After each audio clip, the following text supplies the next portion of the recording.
in the studios with me. Person who's actually taught me a lot. I've been reading a lot of stuff that he's written. Then I've been going through a lot of research work, and then I've been attending his lectures as well. So all the answers that I used to give you so far were actually given to me by this great person sitting right next to me. Assalamu alaikum, sir. Walaikum assalam. Sir, how are you today? Thank you so much for coming here. Usman, thank you for inviting me in. And assalamu alaikum, Pakistan. Sir, the entire country is listening to you at this very moment. Let me briefly introduce Mr. Umar Jarar is here with me. And Mr. Umar Jarar, being just like us, an ordinary human being who's been going through the ups and downs of life, finally wanted to know what exactly is this life behind all the lives. And why are we here? So sir, why don't we start the discussion with this particular question?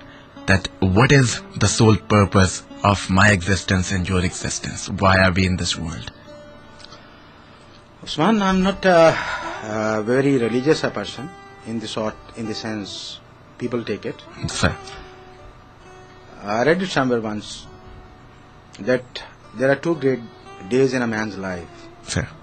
The one he's born is given this very gift of life. Sir. And the second is when he knows why. That why is here. Why he's here. We spend so much of the time learning each and every skill in life. Sir. But we never tried to know the purpose of our creation. It's simple, very simple. Have you ever asked himself or the one creator?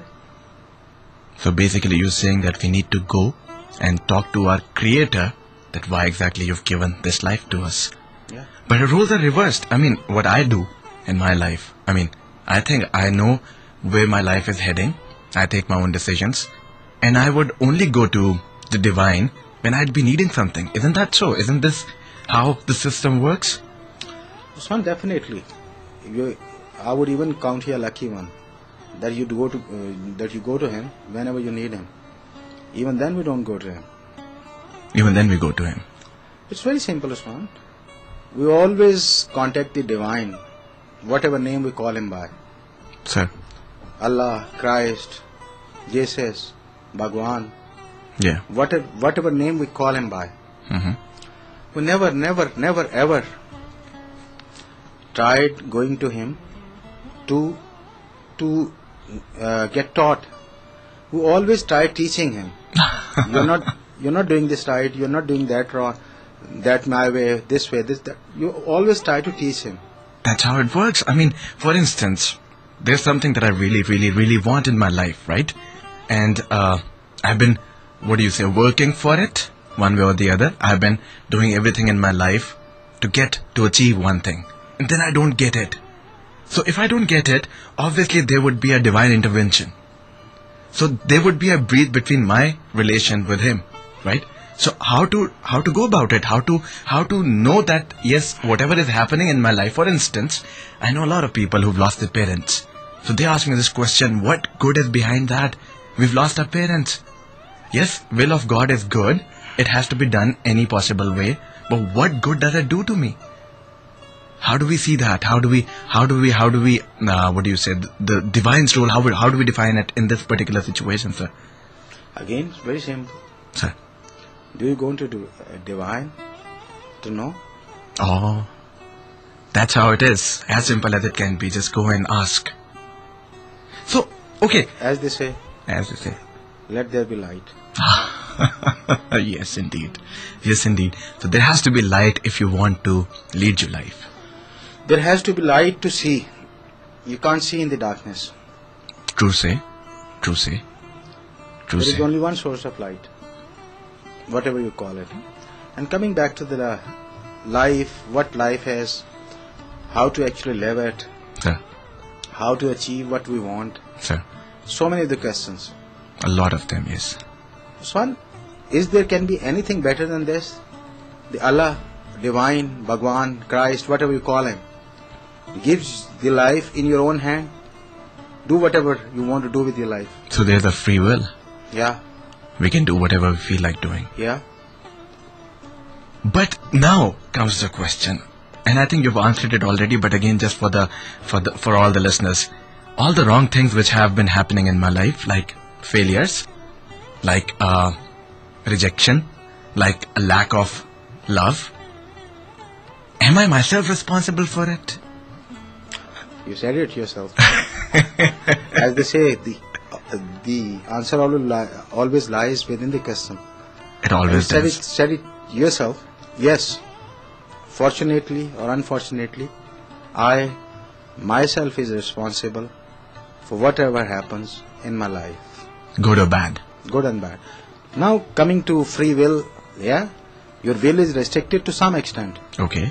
To maybe, as you were talking of taking someone's parents away from him, or maybe being born in a poor family, okay, or may not be given that kind of setup, grooming, any and everything. Right. Maybe it is controlled, and it is definitely controlled. But let me tell you, your happiness, your peace, your destiny, and any and everything which gives you pleasure and harmony in life is not dependent on any source outside. It all is within you. Wow. Nowhere else but within you. That's why I call it, it's all you. Everywhere it is all you. Whatever happens. Whatever happens. I say, let me explain it more. Sir. Whatever life one has, good or bad, is the reflection of his own inner self. All right. Now you would like to ask what inner self is? What inner self is exactly? Yes. Okay. Like we all have computers nowadays. I'll explain it with a very simple example. Ji. There is one hardware. Right. Hardware consists of CPU, monitor, mouse, all keyboards and etc. all the machinery. Right. Which works in the computer. Right. Which makes the computer works. Right. And there is one software. Exactly. Yes. Now, no matter how good a hardware is, if the software is corrupted, the computer is bound to end up in problems. Oh yes, it will crash. Yeah, the same very way, it goes for our own selves. You have one hardware, which is your very physical self, and all the organs and chemistry is working within. Okay. Then you have a software. Which is my inner. Yeah, that's your inner. You call it soul, you call it heart, and whatever you name, you give it to it. You give to it. Very nice, sir. Alright, sir, I'd have to stop you here for a second. We've got a little commercial break. Ladies and gentlemen, you're listening to Lahore Station. I'm Usman Shah, and with me I've got Mr. Umar Jarrad. And we're talking about life, your life, my life, how to make it better. Please stick around. Canteen